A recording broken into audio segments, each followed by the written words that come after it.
Hello दोस्तों, नमस्कार। Welcome to my YouTube channel Sonbhadra classes. Guys, आज हम एक्सरसाइज 1 क्लास 10th का उसके इंट्रोडक्शन में बात करेंगे। एक्सरसाइज 1.1 सॉल्व करने से पहले गाइस हम उसमें क्या टॉपिक्स हैं और हमें क्या क्या जानने हैं, जैसे कि यूक्लिड थ्योरम है और उन पे बेस्ड क्वेश्चन है, उनके बारे में जानना जरूरी है। तो आइए हम इस लेक्चर में सीखेंगे कि यूक्लिड थ्योरम होता क्या है। ठीक है गाइस, तो चलिए स्टार्ट करते हैं। सबसे पहले यहाँ पे एक टॉपिक है गाइस, वास्तविक संख्याएं। ठीक है, तो वास्तविक संख्या क्या होती है इसको हम जानना होगा। तो हम वास्तविक संख्याओं को दो पार्ट में डिवाइड कर सकते हैं। वास्तविक संख्याएं होती हैं, एक हमारी होती हैं परिमेय संख्याएं, परिमेय संख्याएं और अपरिमेय अपरिमेय संख्याएं। तो गाइज, परिमेय संख्या क्या होती हैं? वे संख्याएं जिसे हम p बटा q के रूप में लिख सकते हैं और q जो होता है हमारा वो 0 के बराबर नहीं होता है। ठीक है, ये होती है हमारी परिमेय संख्या। और अपरिमेय संख्या क्या होती हैं? जिसे हम p बटा q के रूप में नहीं लिख सकते हैं। ठीक है। अच्छा, तो परिमेय संख्या में हमारी कौन कौन संख्या हो जाएंगी? तो जैसे 2, 1/2, 1/4, डट ऐसे ही 1/3, 1/4, 1/6, 1/10 कुछ भी। ठीक है।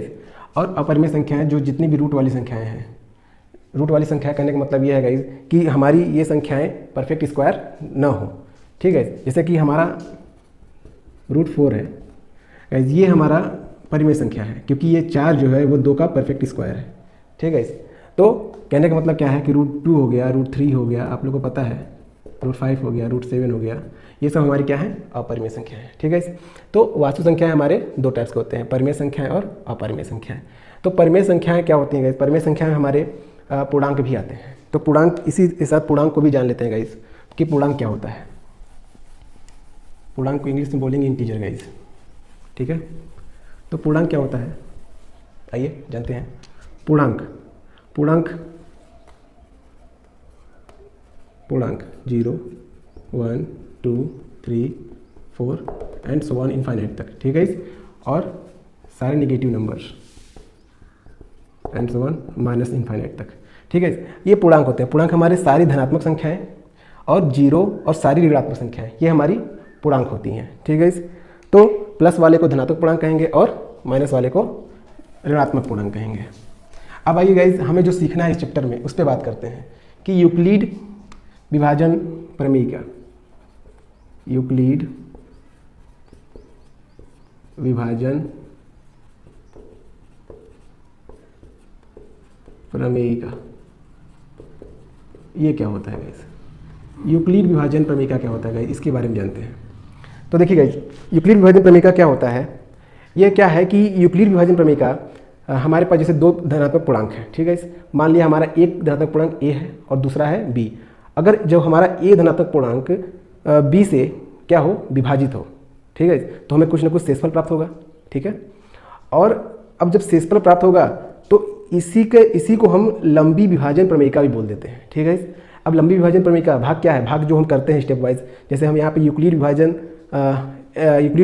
एल्गोरिदम की बात करेंगे। जैसे यूक्लिड विभाजन एल्गोरिदम क्या होता है? ये एक लंबी विभाजन प्रमेय का ही क्या है? हमारा अनुप्रयोग है, एप्लीकेशन है, कह सकते हैं इसे हम। जैसे लंबी विभाजन प्रमेय का आपको समझ नहीं आ रहा, देखिए लंबी विभाजन प्रमेय का होता क्या है। जैसे ये देखिए, 4 से हम 5 में डिवाइड कर रहे हैं, 4 एकम 4, हमारा शेष बचा 1। तो क्या होगा गाइज? ये हमारा ये स्टेप वाइज स्टेप है, ये स्टेप है ना। अब इसी तरह से अगर हमारी बड़ी संख्या हो तो ये स्टेप और भी ज़्यादा जाएंगे। यही है हमारा लंबी विभाजन प्रक्रिया। तो लंबी विभाजन प्रक्रिया हमें हमारा क्या आता है? यूक्लिड विभाजन प्रमेय का भी आता है। ठीक है, तो यूक्लिड विभाजन क्या होता है? यूक्लिड विभाजन होता है हमारा गाइज, जैसे भाज्य जो होगा हमारा वो बराबर होगा भाजक गुणे भागफल प्लस शेषफल। ठीक है, तो यूक्लिड विभाजन प्रमेय का यही है, जो भाज्य होगा हमारा वो सदैव भाजक गुणे भागफल प्लस शेषफल के बराबर होगा। जहाँ जो शेषफल होगा, जो शेषफल को अगर हम r से डिनोट कर दें, तो मान लीजिए भाज्य हमारा है a और भाजक है b और अब भागफल को हम q से डिनोट कर दें, तो क्या होगा गाइस, जो शेषफल होता है हमारा r जो होता है वो सदैव 0 से बड़ा होगा या 0 के बराबर होगा, लेकिन भाजक से सदैव क्या होगा गाइस, छोटा होगा। भाजक से क्या होगा, छोटा होगा। ये हमेशा होगा गाइस, हमेशा। जो हमारा रिमाइंडर होगा यानी कि जो शेषफल होगा वो या तो 0 के बराबर होगा या 0 से बड़ा होगा, लेकिन भाजक से सदैव छोटा होगा। ठीक है। अच्छा, ये जान लेते हैं कि भाज्य कौन होता है, भाजक कौन होता है, भागफल कौन होता है। ठीक है गाइस, जैसे हम यहाँ पर फिर से लिखते हैं, जैसे हम 5 में 4 से भाग दें तो क्या होगा, हमें एक बार में जाएगा और 4 कम 4 और यहाँ पर 1 बचा। यहाँ पे जो बचा गाइस ये होता है हमारा शेषफल, और यहाँ पे ये जो बचा ये होता है हमारा भागफल। ठीक है। और इसे हम बोलते हैं भाज्य और इसे बोलते हैं भाजक। ठीक है। तो यूक्लिड थ्योरम कहाँ से बना, यूक्लिड थ्योरम यहीं से बना है गाइस, कि जो हमारा भाज्य होता है वो भाजक और भागफल का गुणा प्लस शेषफल के बराबर होता है। ठीक है गाइस, यही होता है हमारा यूक्लिड विभाजन प्रमेय का। अच्छा, तो इसे हम इस पर बेस्ड क्वेश्चन कैसे बनते हैं इसको समझते हैं। अच्छा, एक बात और करते हैं कि ये यूक्लिड विभाजन प्रमेय का होता क्या है, इसके द्वारा हम क्या फाइंड करते हैं। तो यूक्लिड विभाजन प्रमेय का किसी दो पूर्णांकों का मसा निकालने का एक विधि है। ठीक है। इसके द्वारा हम आसानी से मसा निकाल सकते हैं किन्हीं दो पूर्णांकों का। जैसे मान लीजिए हमारे पास कोई दो धनात्मक पूर्णांक दे रखे हैं। जैसे मान लीजिए हमारे पास धनात्मक पूर्णांक है 135 व 225 का मसा ज्ञात करें। किसके द्वारा, यूक्लिड विभाजन प्रमेय का प्रयोग करके किन्हीं दो पूर्णांकों का मसा निकालिए। तो उसको कैसे निकालेंगे आइए सीखते हैं। देखिए, सबसे पहले हम क्या करेंगे इस स्टेप में, सबसे छोटी वाली संख्या हमारी हो जाएगी भाजक और जो बड़ी वाली संख्या होगी वो हमारा हो जाएगा भाज्य। अब इसमें भाग दें तो 135 का पारा पड़िए, एक बार हो जाएगा ये 135 कम 135 और ये बचा 90। ठीक है। अब ये पहला स्टेप हुआ। ठीक है। अब एल्गोरिदम क्या कहता है कि जो स्टेप आपने फर्स्ट टाइम में किया आप उसको एक बार लिखिए। किस रूप में, भाज्य बराबर भाजक गुणे भागफल प्लस शेषफल। ठीक है। तो इसको हम पहला स्टेप में लिखेंगे। अच्छा, ये प्रक्रिया कब तक करते रहेंगे, ये प्रक्रिया हम तब तक करते रहेंगे गाइस जब तक कि हमारा रिमाइंडर 0 ना आए। रिमाइंडर का मतलब शेषफल 0 के बराबर ना आ जाए, तब तक हम ये प्रक्रिया करते रहेंगे। अगर रिमाइंडर हमारा 0 नहीं आता है तो हम उस प्रोसेस को फिर से आगे की ओर कंटिन्यू करेंगे, और जैसे ही रिमाइंडर हमारा 0 आता है उसका जो जिस भाजक पे रिमाइंडर 0 आएगा वही हमारा क्या हो जाएगा गाइस, मसा हो जाएगा। तो इसको सीखते हैं। देखिए, तो इसको हम लिखेंगे कैसे, तो भाज्य बराबर, अभी तो समझा रहा हूँ गाइस, जब न्यूमेरिकल लगाऊंगा तो उसको सिस्टमेटिक ढंग से लिखूंगा। भाजक गुणे भाज्य बराबर भाजक गुणे भागफल प्लस शेषफल। ठीक है। अच्छा, इसको मैं ये भी तो लिख सकता था A=BQ प्लस R। ठीक है गाइस। तो अब जहाँ जहाँ यूज होगा इस फॉर्मूले का हम वहाँ इसका प्रयोग करेंगे। ठीक है। तो क्या हुआ हमारा, भाज्य कितना है 225, भाजक कितना है गाइस 135, भागफल कितना है 1 और शेषफल कितना है गाइस 90। ठीक है। अब देखिए, अब क्या करेंगे आगे, फिर से प्रोसेस कैसे उठाएंगे। जो हमारा शेषफल बचेगा, अब शेषफल से हम भाग लगाएंगे किसमें, 135 मतलब भाजक में। ठीक है। तो भाग लगा दीजिए, क्या आ जाएगा 90 से हम भाग लगाएंगे इसमें 135 में, तो 90 एकम 90, यहाँ बचेगा 45। ठीक है। अब फिर से इस प्रोसेस को फिर से लिखेंगे, भाज्य बराबर भाजक गुणे भागफल प्लस शेषफल। ठीक है। तो क्या हो जाएगा, अभी यहाँ पे देखिए जो हम ये प्रोसेस किए थे, भाज्य बराबर भाजक गुणे भागफल प्लस शेषफल, मतलब कि 225 बराबर 135 गुणे 1 प्लस 90, हमारा रिमाइंडर कितना आया था 90, यानी कि शेषफल हमारा 0 के बराबर, शेषफल जो था हमारा 0 के बराबर नहीं था। तो हम इस प्रक्रिया क्या करेंगे, आगे की ओर कंटिन्यू करेंगे। तो क्या हो जाएगा, फिर से हमने क्या लिखा, देखा हमने देखा भाज्य हमारा कितना है 135, भाज्य 135, भाजक कितना है 90, भागफल कितना है गाइस 1, शेषफल कितना बचा है 45। हम अभी देख रहे हैं कि अभी हमारा शेषफल 0 के बराबर नहीं हुआ है। अब हम क्या करेंगे, फिर से प्रोसेस को आगे ले जाएंगे। हम यहाँ लिख देंगे कि शेषफल इज नॉट इक्वल टू 0। ठीक है। अब क्या करेंगे, इस 45 को उठाएंगे और 90 में भाग लगा देंगे। ठीक है। तो 45 से 90 में भाग दे दीजिए, तो 45 दूना 90। अब देखिए गाइस, रिमाइंडर हमारा 0 हो गया। ठीक है। रिमाइंडर हमारा 0 हो गया, किस भाजक पे 45 पे, अर्थात कि जो 45 होगा हमारा 45 ही हमारा क्या हो जाएगा गाइस, मसा हो जाएगा। ठीक है। तो इसको हम लिखेंगे कैसे, इसको फिर से लिख दीजिए, भाज्य बराबर भाजक गुणे भागफल प्लस शेषफल। तो भाज्य कितना है और रिमाइंडर 0, शेषफल हमारा क्या हो जाएगा 0 के इक्वल हो जाएगा। जैसे ही शेषफल हमारा 0 के इक्वल, तो हमारा देख रहे गाइस कि शेषफल जो है वो 0 के बराबर आ गया। ठीक है, तो अब क्या करेंगे, शेषफल जैसे ही 0 आया, अब हम इस प्रोसेस को आगे कंटिन्यू नहीं करेंगे। जिस भाजक पे हमारा शेषफल 0 आया है वही हमारा क्या हो जाएगा गाइस, मस हो जाएगा। ठीक है, यानी कि हम कह सकते हैं हमारा 135 हम क्या लिख देंगे यहाँ नीचे, 135 225 का मस 45 होगा, ये हमारा आंसर हो जाएगा। ठीक है गाइस, तो ये था हमारा यूक्लिड विभाजन प्रमेयिका से किन्हीं दो पूर्णांकों का मसा निकालने का विधि। ठीक है, तो इस मेथड से हम आसानी से मसा को फाइंड कर सकते हैं किन्हीं दो पूर्णांकों का। ठीक है, दो पूर्णांक ही नहीं गाइस, हम 3 पूर्णांक भी होंगे तो उसका भी मसा आसानी से निकाल लेंगे इस मेथड के द्वारा। ठीक है, तो यही था यूक्लिड विभाजन प्रमेयिका। आई होप ये क्वेश्चन आपको समझ में आया होगा गाइस। ठीक है, और ये मेथड भी आपको समझ में आया होगा। हाँ, आइए दोस्तों नेक्स्ट क्वेश्चन देखते हैं। एक्सरसाइज तो कह रहा है कि 38,220 व 196 का मसा ज्ञात कीजिए। किसकी सहायता से, यूक्लिड विभाजन प्रमेयिका का प्रयोग करके आप इनका मसा निकालिए। ठीक है गाइस, तो कैसे सॉल्व करेंगे, तो हम देखेंगे सबसे छोटा हमारे पास पूर्णांक कौन सा है 196 और बड़ा हमारा 38,220 है, तो ये हमारा भाज्य हो जाएगा और ये हमारा भाजक हो जाएगा। तो हम 196 से क्या करेंगे गाइस, 196 से 38,220 में भाग लगाएंगे। ठीक है, अच्छा अब ये संख्या देखिए 196 बहुत ज़्यादा छोटा है इससे, तो इसका भाग हम तब तक लगाएंगे जब तक कि कंप्लीट जो हमारा शेषफल है वो इससे, ठीक है, या तो 0 आ जाए या फिर इससे हमारा जो भाजक है उससे छोटा है। क्योंकि यूक्लिड विभाजन प्रमेय बताते समय हमने बताया था कि जो हमारा शेषफल होगा इस शेषफल हमेशा क्या होगा, भाजक से छोटा होगा। ठीक है, या तो 0 होगा या तो भाजक से छोटा होगा। ठीक है, तो इसको भाग दीजिए कैसे, 196 का एक बार में जाएगा ये, तो 196 कितना बचा 6 और 17 में से हो गया 17 में से हो गया 8 और यहाँ पे कितना बचा 3 में से 1 गया, 2 में से 1 गया 1, तो यहाँ पे कितना है 2, 186 छोटा हो गया ना गाइस। अभी 2 यहाँ पे है तो इसको लेंगे हम, तो 2 ले लेंगे 1862। अब 196 का पहाड़ा कितनी बार पढ़ेंगे आप लोग कर लीजिएगा। ठीक है, तो 196 का बाद 9 बार में जाएगा ये, तो 9 बार में जाएगा, 9 बार में आएगा ये 1764। ठीक है, अब कितना बचेगा यहाँ पे, 12 में से 4 गया 8, 15 में से 6 गया 9 और ये तो ख़त्म हो गया और एक 0 ये बचा।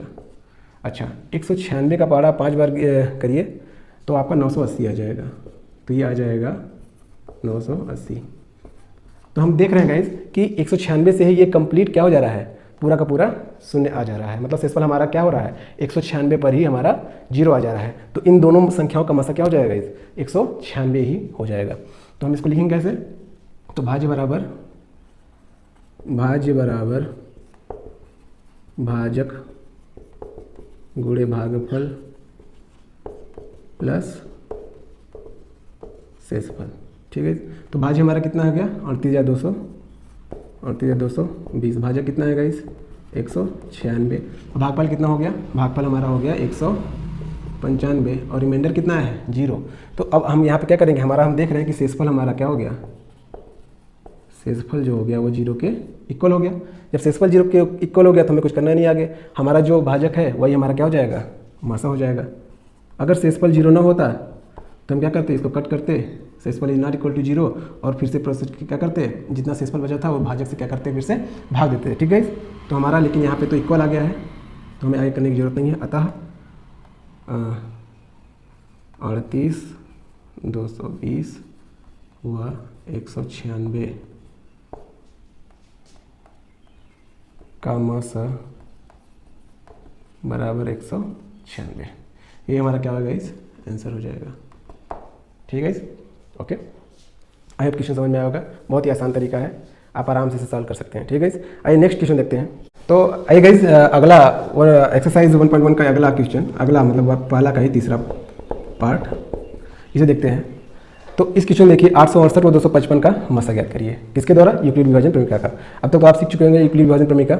आइए देखते हैं, सबसे छोटी संख्या क्या है यहाँ पे 255 से भाग लगाएंगे किसमें 867 में। ठीक है, तो हमारे पास क्या हो जाएगा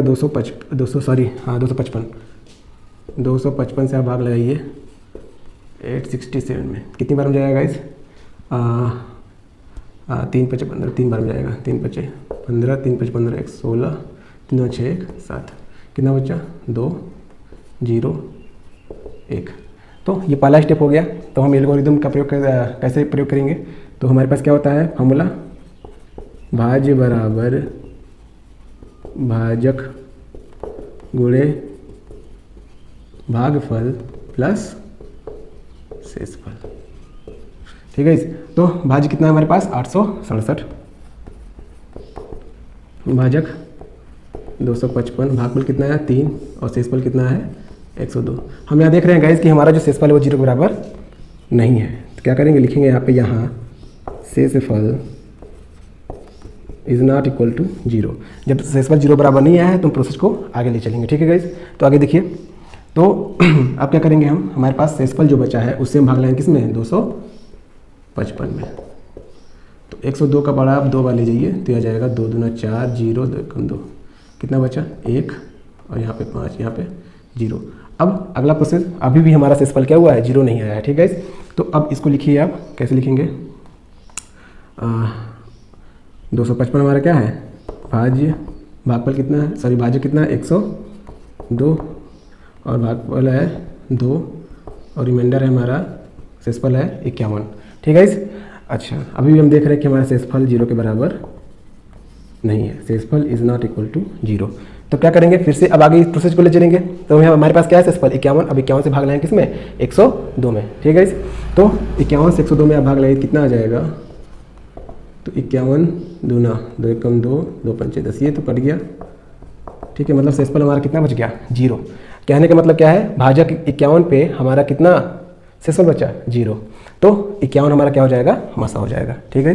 तो 102 इज इक्वल टू भाज्य बराबर भाजक गुणे भागफल प्लस शेषफल। अतः हमारा जो क्या है? शेषफल जो है 0 के इक्वल हो गया है। जब शेषफल 0 के इक्वल हो गया तो हमारा जो जिस संख्या पे हमारा शेषफल 0 हुआ है, मतलब कि भाजक हमारे यहाँ पे क्या है? 51 है। तो मासा, इन दोनों का मासा क्या हो जाएगा? 867, और 255 का मासा 867 हुआ, 255 का मासा हमारा कितना हो जाएगा? 51। This is your answer. ठीक है। तो ये था क्वेश्चन ऑफ पाला का मैं तीनों पार्ट करा दिया गाइस। आपको समझ में आया होगा, बहुत ईजी है। ठीक है। आप अपने से कर सकते हैं वीडियो को देख के। तो आइए दोस्तों, क्वेश्चन नंबर 2 को देखते हैं। पहले ही चैप्टर का है। क्वेश्चन नंबर 2 में क्या कह रहा है इसको समझना पड़ेगा। ये एक स्टेटमेंट पे आधारित है, यूक्लिड विभाजन थ्योरम से ही इसे लगाएंगे। ठीक है। तो इस क्वेश्चन कैसे करेंगे? क्वेश्चन पहले देखिए क्या कह रहा है, ध्यान से देखिए क्वेश्चन को। दर्शाइए कि कोई धनात्मक विषम पूर्णांक 6q+1 या 6q+3 या 6q+5 के रूप का होता है जब q कोई पूर्णांक हो। इस क्वेश्चन को कैसे सॉल्व करेंगे देखते हैं। आइए, यूक्लिड विभाजन थ्योरम से हम इसको सॉल्व करेंगे बाई यूक्लिड डिवीजन लेमा। तो देखिए गाइस, यूक्लिड डिवीजन लेमा क्या बताए थे हम? इससे भाज्य बराबर भाजक गुणे भागफल प्लस शेषफल। यही तो है यूक्लिड डिवीजन थ्योरम। ठीक है। तो भाज्य बराबर भाजक गुणे भागफल प्लस शेषफल। अब इस पर एक कंडीशन बताए थे कि अगर हमारा भाज्य हो a हो, भाजक b है और ये q है और ये रिमाइंडर हो गया शेषफल, तो वो क्या बनेगा फॉर्मूला? a बराबर bq प्लस r। ठीक है। और एक कंडीशन हमने बताया था कि जो शेषफल होगा वो या तो 0 से बड़ा होगा या 0 के बराबर होगा, और किससे छोटा होगा? भाजक से क्या होगा? छोटा होगा। ठीक है। तो अब हम देखते हैं इस क्वेश्चन में कि ये 6q+1 की बात कर रहा है। तो 6 को अगर हम मान लें कि ये हमारा क्या है? भाजक हमारा क्या है? 6 मान लें इसको। ठीक है। अगर ये हमारा भाजक है तो रिमाइंडर कितना होगा? शेषफल कितना होगा? आप देखिए, खुद बताइए, शेषफल कितना हो जाएगा? शेषफल 6 से छोटा होगा, 0 के बराबर हो सकता है, 0 से बड़ा हो सकता है, लेकिन भाजक से क्या होगा? भाजक से हमेशा छोटा होगा। ठीक है। तो भाजक हमारा क्या हो जाएगा? 0 1 2 3 4 5, 6 नहीं हो सकता क्योंकि जो हमारा शेषफल होगा वो क्या होगा, भाजक से छोटा ही होगा। ठीक है गाइज, तो इस बात को ध्यान रखिएगा कि यहाँ पे हमारा रिमाइंडर क्या हो जाएगा, 0, 1, 2, 3, 4, 5 हो जाएगा। ठीक है गाइज, अब इसको चेक करते हैं गाइज कि क्या ये जो बात कह रहा है इसको मैं प्रूव कर पाऊंगा। दर्शाइए कि क्या कोई धनात्मक पूर्णांक विषम पूर्णांक, अब बात किया यहाँ पे विषम पूर्णांक की बात किया है गाइज, तो 0 और 4 को तो हम ऐसे ही छोड़ देंगे। ठीक है, 0 और 4 को हम छोड़ देंगे क्योंकि यहाँ पे क्वेश्चन पहले ही बोल दिया है, दर्शाइए कि कोई धनात्मक विषम पूर्णांक 6q + 1, 6q + 3 या 6q + 5 के रूप का होता है। ठीक है गाइज, तो अगर आप दर्शाना चाहते हैं तो दर्शा सकते हैं 0 और 4 को भी। चलिए आइए दर्शा लेते हैं। तो अगर हम देखें ये 6q + 1, ये 6q + 1 bq + r के फॉर्म का ही तो है, ये 6q + 1 bq + r के ही फॉर्म का तो है। ठीक है, अगर हमारा शेषफल 0 हम ले, शेषफल 0 ले, ठीक है गाइज, शेषफल अगर हम 0 लें तो इसको हम इस रूप में कैसे लिख सकते हैं, a बराबर b की वैल्यू कितनी है यहाँ पे, कितना है 6। ठीक है, तो 6q + r की वैल्यू 0। अच्छा, a बराबर क्या हो गया 6q। अच्छा, अब आप देख पा रहे हैं कि a का वैल्यू कितना आया 6q। अगर हम 6q, क्वेश्चन ने बोल रखा है कि जब q कोई पूर्णांक हो, कोई भी पूर्णांक, अगर आप q की कोई वैल्यू रख के देख लीजिए, ये आपको सम पूर्णांक ही मिलेगा। क्या मिलेगा, सम पूर्णांक ही मिलेगा। चेक कर सकते हैं गाइस, चेक कर लीजिए, चेक करके दिखाता हूँ आपको। q की वैल्यू मैं 0 रखूँ, 0 रखिए q की वैल्यू, ये 6q का फॉर्म है ना, तो 0 आएगा, 1 रखिए 6 आएगा, 2 रख के देखिए q की वैल्यू 2 रख के देखिए, 6 दूना 12 आएगा, 3 रख के देखिए 6 त्रिक 18। मेरे कहने का मतलब क्या है कि अगर हम q की वैल्यू यहाँ पर 0, 1, 2, 3, 4 किसी मतलब कोई पूर्णांक रखते हैं तो जो 6q का फॉर्म वो हमारा नहीं हो सकता। हमारा फॉर्म, क्योंकि यहाँ पे क्वेश्चन बोला है कि धनात्मक विषम पूर्णांक, सम पूर्णांक की बात हम नहीं करेंगे यहाँ पे। ठीक है, तो ये तो हो नहीं सकता 6q। चलिए आगे चेक करते हैं। 1 को देखिए, अगर हमारा शेषफल r बराबर 1 है, तो इसको हम कैसे लिख सकते हैं इस रूप में, तो a बराबर 6q + 1। ठीक है, अच्छा, अब इस फॉर्म को हम चेक करते हैं, क्या ये फॉर्म जो है वो मतलब कि q की वैल्यू रख के देखते हैं कि क्या ये एक विषम पूर्णांक आता है कि नहीं आता है। इस बात को हम देखते हैं यहाँ पे। अगर q की वैल्यू 0 रखिए, तो 6 × 0 + 1, तो कितना आ गया ये 1। यानी कि हम कह सकते हैं इस फॉर्म में 6q + 1 के फॉर्म में होगा। अगर q की वैल्यू हम चेंज करते जाएं, मतलब 0, 1, 2, 3, 4 कोई भी वैल्यू रखें, तो हमें एक विषम संख्या ही प्राप्त होगी। ठीक है, तो ये बात तो यहाँ पे दिख गई कि जो हमारे पास धनात्मक विषम पूर्णांक, ये विषम पूर्णांक ही आएगा। 1 क्या है, विषम पूर्णांक है। आप 1 रख के देखिए, a बराबर 6q + 1 में q बराबर 1 रख के देखिए, तो ये क्या आएगा, 6 × 6 = 7 आएगा। यानी किसी भी मान पे आपको 6q + 1 जो आया है, तो 6q + 1 जो होगी हमारा एक धनात्मक विषम पूर्णांक ही देगा। ये बात समझ में आ रही है गाइस आपको कि 6q + 1 वाला जो फॉर्म है वो हमारा विषम पूर्णांक ही देगा। ठीक है, तो विषम पूर्णांक देगा, तो ये बात तो शो हो गई कि जो हमारा विषम पूर्णांक होता है वो क्या होगा, 6q + 1 के फॉर्म का होता है। ठीक है, ये बात तो क्लियर हो गई। अब चेक करते हैं आगे वाली संख्या 2 को। 2, अगर r बराबर 2, तो हमारा इसको लिखेंगे कैसे, a बराबर 6q + 2। अच्छा, ये हमारा नहीं हो सकता क्योंकि 2 क्या है, एक सम संख्या है, और 2 सम संख्या है, तो और ये 6q + 2, q का कोई भी मान रखिए, आपको इस पर एक सम पूर्णांक ही मिलेगा, एक सम पूर्णांक होगा। ठीक है, और ये हमारा क्या था, ये हमारा विषम पूर्णांक, इस पर हमको विषम पूर्णांक मिलेगा। ठीक है, और 6q + 2 पे सम पूर्णांक प्राप्त होगा। तो इसको हम सम पूर्णांक वाले से हमें तो कोई मतलब है नहीं, सम पूर्णांक तो हमें लेना नहीं, क्योंकि यहाँ पे बोला है कि विषम पूर्णांक की बात कर रहा है, तो विषम पूर्णांक पर हमें चेक करना है। अगला स्टेप 3 को चेक करिए। r बराबर 3 पर क्या हो जाएगा, a बराबर 6q + r की वैल्यू कितनी हो जाएगी, 3। अच्छा गाइज, अब इस पर q की वैल्यू आप रख के देखो, q का किसी मान पर, यहाँ पे q के किसी मान पर हमें विषम पूर्णांक प्राप्त होगा। क्या मिलेगा, विषम पूर्णांक प्राप्त होगा। आप चेक करके देख सकते हैं गाइज। q की वैल्यू 0 रखिए, तो 6 × 0 तो हमें 3 मिल जाएगा। 1 रख के देखिए, 6 × 6 = 3, 9। इसी तरह से हम आगे की वैल्यू, आगे की संख्याओं को रख के चेक करेंगे तो क्या हो जाएगा, हमारा विषम पूर्णांक ही मिलेगा। इस पर हमें सम पूर्णांक नहीं प्राप्त होगा। ठीक है, तो आगे देखिए, अब अगला चेक करते हैं, 6q+5 है ना। अब 4 को चेक करेंगे, 4 को r बराबर 4 पे क्या हो जाएगा, a बराबर 6q+4। अच्छा 4 है, 6q+4। यहाँ पे आप q की वैल्यू रख के देखिए, q की वैल्यू रख के देखेंगे आपको क्या मिल जाएगा। q की वैल्यू रख के देखिए आप, q की वैल्यू 0 1 2 3 4 5 एंड सो ऑन, यही है q की वैल्यू। तो q की वैल्यू आप रखिए, देखिए 6 की वैल्यू 0 रखिए, 0 रखेंगे तो क्या होगा, 6 गुणे 0, 6 गुणे 0 पे क्या हो जाएगा, +4। तो ये 0 + 4 हमें मिलेगा 4, यानी कि हम देख रहे हैं कि इस पर हमें समपूर्णांक मिलेगा। क्या मिलेगा, समपूर्णांक मिलेगा। कितना मिलेगा इस, समपूर्णांक मिलेगा, ठीक है। अच्छा आप चेक कर सकते हैं ना, आप 1 रख के देखिए ना, 6 × 1 6 कम 6, सॉरी यहाँ पे 6 × 1 6 कम 6 + 4 10, 6 4 10, 6 दूना 2 रखिए क्योंकि वैल्यू, 6 दूना 12 12 4 16। कहने का मतलब क्या है कि 6q+4 नहीं हो सकता, जो हमारा विषम पूर्णांक है, विषम पूर्णांक 6q+4 पे नहीं मिलेगा गाइज, ठीक है। अब आगे चेक करते हैं, हमारे पास है अगला केस 5।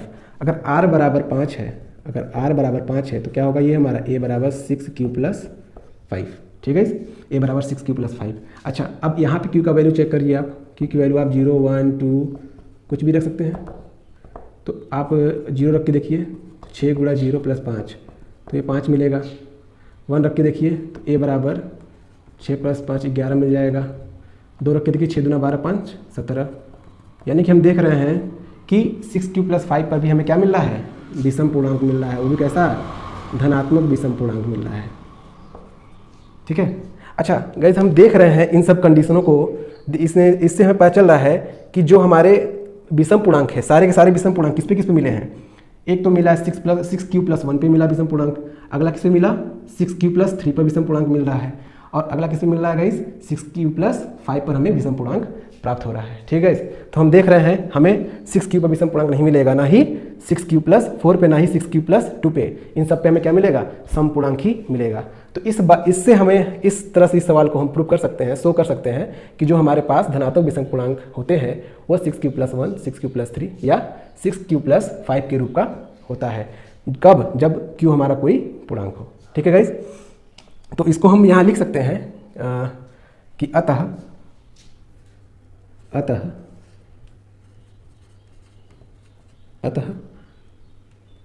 कोई भी धनात्मक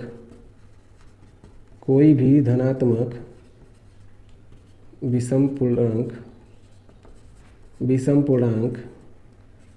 6q+1 या 6q+2 या 6q+3 या 6q+5 के रूप का होता है, ठीक है। तो आप इस तरह से इस क्वेश्चन को सॉल्व कर सकते हैं बहुत आसानी से। गाइज ये क्वेश्चन आपको समझ में आया होगा, आई होप। अगर ना समझ में आया तो वीडियो को अगेन देखिए गाइज, जरूर समझ में आएगा। बहुत ही अच्छा सवाल है, ठीक है। ओके अगला क्वेश्चन देखते हैं, ठीक है। देखिए किसी परेड में 616 सदस्यों वाली एक सेना की टुकड़ी को 32 सदस्यों वाली एक आर्मी बैंड के पीछे मार्च करना है। दोनों समूहों को समान संख्या वाले स्तंभों में मार्च करना है। उन स्तंभों की अधिकतम संख्या क्या है जिसमें वे मार्च कर सकते हैं। इस क्वेश्चन करने के लिए गाइस हमें क्या करना है कि ये जो दो संख्या आपको दिख रही है इनका आप मसा निकाल दीजिए। आप आराम से इस क्वेश्चन को सॉल्व कर सकते हैं, बहुत ही ईजी सवाल है, ठीक है। तो कह रहा है क्वेश्चन में क्या है, 616 और 32 सदस्यों वाली टीम है, ठीक। तो हम क्या करेंगे, यूक्लिड विभाजन पर क्या लगाएंगे, तो यूक्लिड विभाजन प्रमेयिका से आप इस मेथड को लगा दीजिए। क्या करेंगे आप, 616 और 32, तो कैसे करेंगे, सबसे छोटी संख्या हमारी क्या हो जाएगी, 32 हमारी हो जाएगी भाजक और 616 हो जाएगा हमारा भाज्य, ठीक है। तो आप इसको लगा दीजिए। तो 32 से कम 32, 11 में 2 गया 9 और 5 में 3 गया 2, ठीक है। 29 बचा। अब यहाँ पे 6 हो जाएगा, तो कितनी बार में जाएगा, 3 दूना 6, 3 त्रिका 9, इसको आप कर लीजिए कितनी बार में जाएगा, 8 दूना 16, 8 त्रिक 24, 24 1 25, 9 दूना 18, 9 त्रिक 27, 27 2 29, 298 ज़्यादा तो यानी हम 8 बार में ले जाएंगे। तो 8 दूना 16, 8 तारीख 24, 24 एक 25, कितना बचेगा इस 0 4, इतना बचा हमारे पास। ठीक है, तो अब ये कितनी बार में जाएगा, 32 से कम 32, 8 बच गया। ठीक है, अब हम देख रहे हैं कि हमारा जो शेषफल है वो भाजक से छोटा हो गया। ठीक है गाइस, तो ये एक स्टेप हमारा कंप्लीट हो गया। ठीक है गाइस, तो यूक्लिड भाज्य प्रमेय का फॉर्मूला क्या था, याद है, भाज्य बराबर भाजक गुणे भागफल प्लस शेषफल।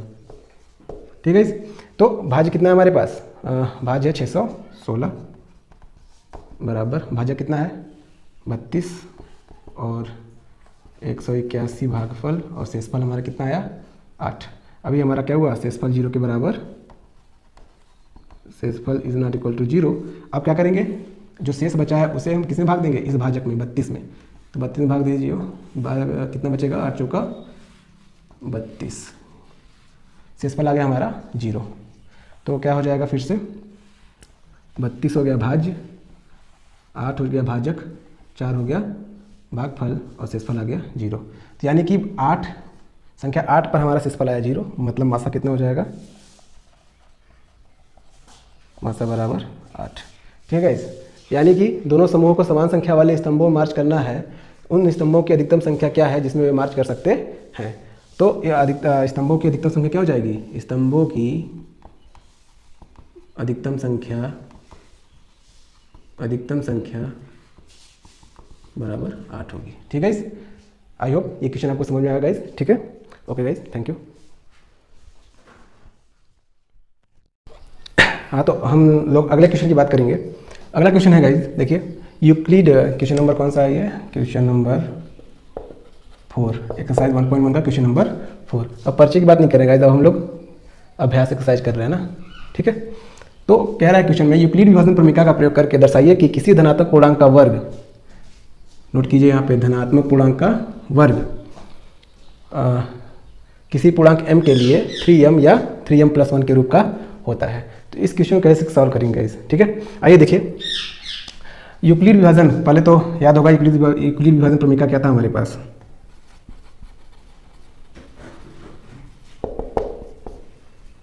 यूक्लिड विभाजन क्या था, याद है, याद होगा आप लोग को। ठीक है, देखिए, भाज्य बराबर भाजक गुणे भागफल प्लस शेषफल। ठीक है, तो हमने क्या माना था इसको, a इज इक्वल टू भाजक हमारा b था और ये q प्लस r, यही था फॉर्मूला यूक्लिड विभाजन प्रमेय का।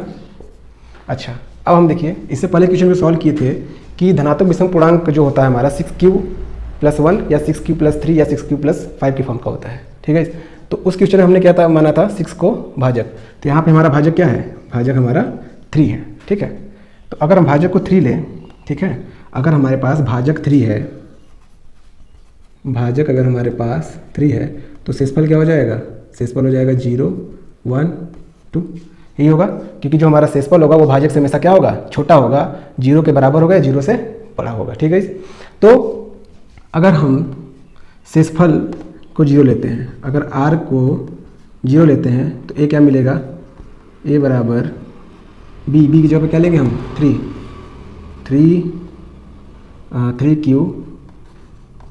r की वैल्यू हो जाएगी 0, तो a बराबर क्या मिल गया हमें 3q। ठीक है, तो अब कह रहा है क्वेश्चन की धनात्मक पूर्णांक का वर्ग। अच्छा, q की वैल्यू, अगर q हमारा कोई पूर्णांक हो, q का मतलब q की वैल्यू क्या हो सकती है 0 1 2 3 4 5 कुछ भी एंड सो ऑन। ठीक है, तो अगर हम q की वैल्यू यहाँ पर रखें तो कोई ना कोई हमें धनात्मक पूर्णांक मिलेगा। ठीक है, तो a बराबर 3q है, तो a बराबर 3q, और लेकिन यहाँ पर क्वेश्चन में क्या बोला है, धनात्मक पूर्णांक का वर्ग, धनात्मक पूर्णांक का वर्ग, तो हम क्या करेंगे, स्क्वायरिंग बोथ साइड कर देंगे, स्क्वायरिंग बोथ साइड, मतलब दोनों पक्षों का वर्ग करेंगे तो क्या मिलेगा आपको, a स्क्वायर बराबर 3 का वर्ग 9 और q का स्क्वायर। अच्छा, इसको हम 3 के फॉर्म में, मतलब 3m के फॉर्म में लिख सकते हैं। कैसे लिखेंगे, देखिए 3 क्यू स्क्वायर, इसको हम इस रूप में लिख सकते हैं, यानी कि जो हमारा 3 क्यू स्क्वायर होगा, फिर 3 क्यू स्क्वायर, ये हमारा, इसको हम m ले लेंगे, तो 3m, यानी कि a स्क्वायर क्या मिला हमको, 3m के रूप का मिला है कि यहाँ पर q का मान कुछ भी रखने पर 0 1 2 3 कुछ भी रखने पर जो a स्क्वायर की वैल्यू है वो क्या मिलेगा हमें गाइस, यहाँ पे कोई ना कोई पूर्णांक जब मिलेगा तो जो पूर्णांक मिलेगा, तो 3q स्क्वायर को हमने ले लिया m, तो ये क्या होगा, जो a स्क्वायर जो मिलेगा हमें वो किस रूप में मिलेगा, 3m के रूप का मिलेगा। ठीक है, तो a स्क्वायर बराबर 3m हो गया। ठीक है, अब अगला पद देखेंगे, r बराबर 1 लेके चलेंगे, r बराबर 1 लेके चलेंगे, तो रखिए यहाँ पे क्या हो जाएगा, a बराबर 3q प्लस 1, वही काम करेंगे, वर्क करना है, दोनों पक्षों का वर्क करेंगे, क्या हो जाएगा, a स्क्वायर बराबर 3q प्लस 1 का होल स्क्वायर। आप लोग को a प्लस बी का होल स्क्वायर पता होगा फॉर्मूला। ठीक है, तो क्या हो जाएगा, ये 9q का स्क्वायर प्लस 1 का square plus 3q into 1, a का स्क्वायर प्लस b का स्क्वायर प्लस 2ab, तो यहाँ पे क्या हो जाएगा, 9q स्क्वायर प्लस 1 प्लस 2 3 6। ठीक है, अगर हम देखें इसको हम इस रूप में लिख सकते हैं, 9q square plus 6q plus 1, तो यहाँ पे अगर हम 3 कॉमन लेते क्या मिलेगा, 3q square plus 2q plus 1। अब इस पूरे पोर्शन को हम m मान लें, क्यों, a स्क्वायर बराबर 3m प्लस, जहाँ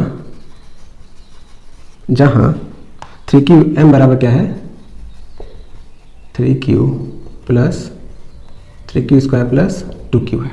ठीक है, अच्छा, अब r बराबर कितना लेंगे, 2, r बराबर 2 लेके चलेंगे, तो क्या हो जाएगा हमारे पास, a बराबर 3q प्लस 2, इसका दोनों पक्षों का वर्ग करेंगे, कितना आ जाएगा, तो a स्क्वायर बराबर a का स्क्वायर प्लस b का स्क्वायर 12q। अच्छा, इसको क्या हम इस रूप में लिख सकते हैं, 9q स्क्वायर प्लस 12q, 2 का स्क्वायर 4 न हो गया, 12q प्लस 3 प्लस 1, यहाँ पर अगर हम 3 कॉमन ले लें तो क्या हो जाएगा, 3q का square plus 4q plus 1 plus 1। अगर ये हमारा पूरा पोर्शन m है तो इसको हम इस रूप में लिख सकते हैं। ठीक है, इस मतलब यहाँ देख रहे हैं कि जो धनात्मक पूर्णांक का वर्ग है वो 3m प्लस 1 के रूप का मिल रहा है या फिर 3m के रूप का मिल रहा है। ठीक है, तो जहाँ m बराबर 3q square plus 4q plus 1 है। ठीक है, तो हम देख रहे हैं क्वेश्चन में कि जो हमारे पास धनात्मक पूर्णांक का वर्ग है या तो 3m के फॉर्म का है या फिर 3m प्लस 1 के फॉर्म का है। ठीक है गाइस, अच्छा, इसको हम m क्यों लिख रहे हैं, क्योंकि यहाँ पर m इसलिए लिखा जा रहा है क्योंकि अगर q की वैल्यू 0 1 2 3 कुछ भी रखिए q की वैल्यू, तो ये जो यहाँ का पद मिलेगा एक पूर्णांक मिलेगा। ठीक है, पूर्णांक मिलेगा जो कि हमें पता नहीं है कि हम क्या रखेंगे, 0 भी हो सकता है, q की वैल्यू 1 भी हो सकती है, 2 भी हो सकती है, 3 भी हो सकती है। तो q का मान जब रखेंगे तो यहाँ पे कोई ना कोई पूर्णांक मिलेगा और जो भी पद यहाँ पे आएगा उसको हम क्या करेंगे, 3 से मल्टीप्लाई करेंगे। ठीक है, इसलिए हम इस पूरे पोर्शन को हम m मान ले रहे हैं। यहाँ भी देखिए 3q स्क्वायर प्लस 2q को m माना गया क्योंकि यहाँ पे q का वैल्यू जब हम पुट करेंगे तो यहाँ पे कोई ना कोई हमें एक पूर्णांक मिलेगा। ठीक है, तो हम देख रहे हैं कि जो हमारे पास धनात्मक पूर्णांक का वर्ग है वो किसी पूर्णांक m के लिए 3m या 3m प्लस 1 के रूप का होता है। ये बात प्रूफ हो गई। अतः यहाँ लिख देंगे आप, अतः किसी धनात्मक पूर्णांक का वर्ग किसी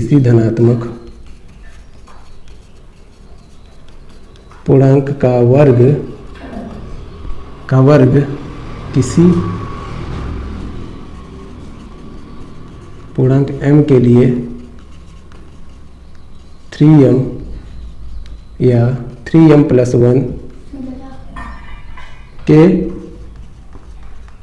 3m या 3m प्लस 1 के रूप का होता है। ठीक है, यहाँ नीचे लिख देंगे आप कि अतः किसी धनात्मक पूर्णांक का वर्ग किसी पूर्णांक m के लिए 3m या 3m प्लस 1 के रूप का होता है। जो ये लाइन है आप इसी को जो आपको शो करना था आप शो कर दिए, और इसी लाइन को कि धनात्मक पूर्णांक का वर्ग किसी पूर्णांक m के लिए 3m या 3m प्लस 1 के रूप का होता है। इस तरह से ये कथन आपका प्रूफ हो जाएगा। ठीक है गाइस, ओके। तो आपको एक क्वेश्चन समझ में आया होगा गाइस, ठीक है। हाँ तो स्टूडेंट अगला क्वेश्चन देखेंगे, क्वेश्चन नंबर 5। यूक्लिड विभाजन एल्गोरिथम का प्रयोग करके दर्शाइए कि किसी धनात्मक पूर्णांक का घन 9m+1 या 9m+8 के रूप का होता है। इस क्वेश्चन कैसे सॉल्व करेंगे? अभी इससे पहले जो क्वेश्चन किए थे उसमें क्या था, किसी धनात्मक पूर्णांक का वर्ग था और यहाँ पे क्या कर दिया है, घन कर दिया गाइस, ठीक है। इस क्वेश्चन कैसे सॉल्व करेंगे आइए देखते हैं। सबसे पहले यूक्लिड विभाजन एल्गोरिथम हमें पता है क्या होता है, भाज्य बराबर भाजक गुणे भागफल प्लस शेषफल, यही होता है गाइस। तो क्या हो जाएगा, a बराबर BQ प्लस R, यही हम लेके चले थे। अच्छा अब यहाँ पे देखिए गाइस, भाजक हमारा क्या होगा 9, भाजक क्या हो जाएगा 9। अगर हम भाजक 9 लेते हैं गाइस, अगर भाजक 9 लेते हैं तो रिमाइंडर की वैल्यू कितनी हो जाएगी, शेषफल की वैल्यू कितनी हो जाएगी 5, 6, 7, 8। तो इतना लंबा प्रोसेस तो हम करेंगे नहीं कि अब सबका वैल्यू रख के R का मान रख के चेक करेंगे, क्यूब करना पड़ेगा, घन करना पड़ेगा। तो इसको हम क्या कर लेते हैं कि अगर जो संख्या 9 से विभाज्य होगी वो संख्या हमारी 3 से भी तो विभाज्य होगी, ठीक है। तो हम क्या कर लेंगे कि भाजक को 3 ले लेते हैं, ठीक है। तो भाजक बराबर 3, तो शेषफल की वैल्यू कितनी हो जाएगी 0, 1, 2, ठीक है। अच्छा अब हम क्या करेंगे, शेषफल की वैल्यू यहाँ पे रखते हैं और हमारा भाजक कितना हो जाएगा 3, तो b की वैल्यू 3 हो जाएगी। तो a बराबर 3q प्लस r की वैल्यू कितनी हो जाएगी 0 लेके चल रहे हैं हम, क्योंकि r की वैल्यू क्या लेके चल रहे हैं 0 रखने पर।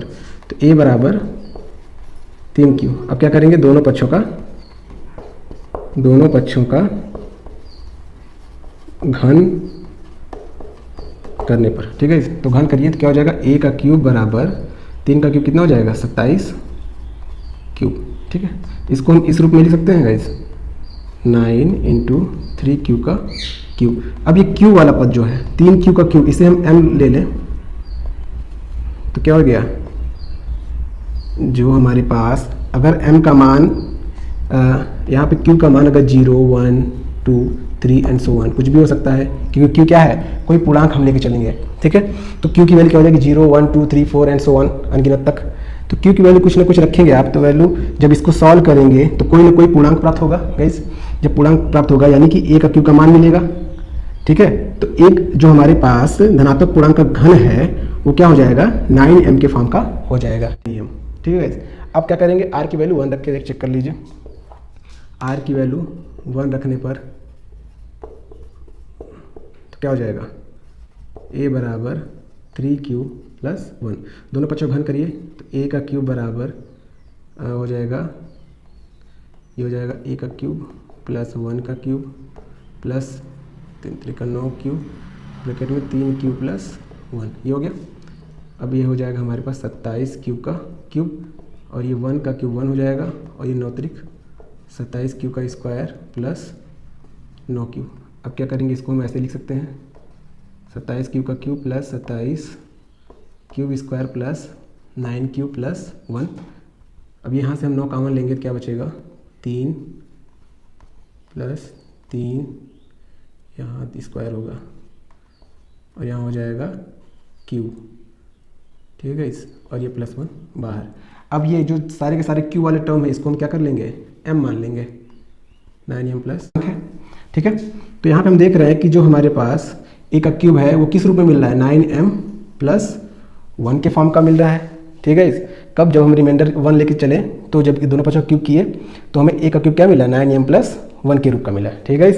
अब इसी तरह से अगर आगे क्या करेंगे, r की वैल्यू 2 रख के देखेंगे। तो r की वैल्यू जब 2 रखेंगे तो क्या होगा, r बराबर 2 रखेंगे तो a बराबर क्या हो जाएगा 3q प्लस 2, दोनों पक्षों का घन करेंगे तो a का क्यूब बराबर क्या हो जाएगा 27 q का क्यूब प्लस 2 का क्यूब 8 हो जाएगा प्लस 3 3 का 9 2 18 क्यूब, ब्रैकेट में क्या हो जाएगा 3q प्लस 2, ठीक है।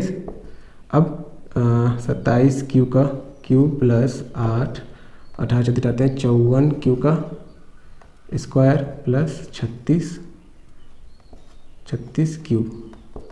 इसको आप इस रूप में लिख लीजिए 27 क्यू का क्यूब प्लस 54 क्यू का स्क्वायर प्लस 36 क्यूब प्लस 8। अब यहाँ से 9 कॉमन ले लीजिए, 9 कॉमन क्यों ले रहे हैं, क्योंकि हमें 9 का 9m प्लस 1 9m बनाना है, ठीक है। इसलिए 9 कॉमन लिया जा रहा है। 9 का कॉमन लेंगे तो कितना हो जाएगा ये 3q का क्यूब प्लस 6q का स्क्वायर प्लस 4q प्लस 8। तो गाइस अगर ये m जो है हमारा, ये हमारा m हो जाए, इसको हम m ले लेंगे तो इसको हम इस रूप में लिख सकते हैं, यानी a का क्यूब हमारा किस रूप में आ गया 9m प्लस 8 के फॉर्म में। यहाँ पे हम लिख सकते हैं कि m बराबर क्या है 3q square plus 3q square plus q, यहाँ q है सॉरी, ठीक है। तो ये m का मान हो गया। और यहाँ पे जो m हमारा आया है, m बराबर क्या है 3q का q है, ठीक है। अब यहाँ पे m क्या है हमारे पास, जहाँ वेयर m बराबर 3q का क्यूब प्लस 6q का स्क्वायर प्लस 4q, ठीक है। तो हम देख रहे हैं कि जो हमारे पास जितने भी पूर्णांकों का घन है, जितने भी धनात्मक पूर्णांकों का घन है, वो 9m या फिर 9m प्लस 1 या फिर 9m प्लस 8 के रूप का मिल रहा है हमें गाइस, ठीक है गाइस।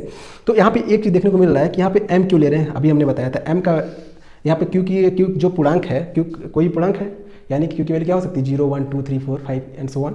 तो क्यू का मान जैसे ही हम रखेंगे वैल्यू में, यहाँ पे हमें कोई ना कोई, जैसे सॉल्व करेंगे तो कोई ना कोई पूर्णांक मिल के आ जाएगा, ठीक है।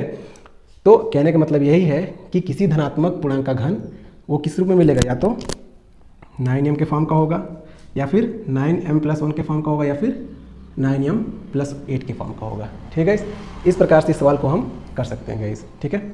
अब लास्ट में आप लिख देंगे अतः किसी धनात्मक पूर्णांक का घन 9m प्लस 1 या 9m प्लस 8 के रूप का होता है, ठीक है। आप यहाँ लास्ट में लिख देंगे अतः किसी धनात्मक पूर्णांक का घन किस रूप में होगा 9m होगा, या 9m प्लस 1 के रूप का होगा, या 9m प्लस 8 के रूप का होगा। ये हमारा आंसर हो जाएगा गाइस, ठीक है। तो इस प्रकार से गाइस आपका एक्सरसाइज 1.1 कंप्लीट होता है। वीडियो को एक से अधिक बार देखिए गाइस, आपको जरूर समझ में आएगा, ठीक है। आई होप ये सारे क्वेश्चन आपको समझ में आए होंगे, अच्छे समझ में आए होंगे, ठीक है। Thank you.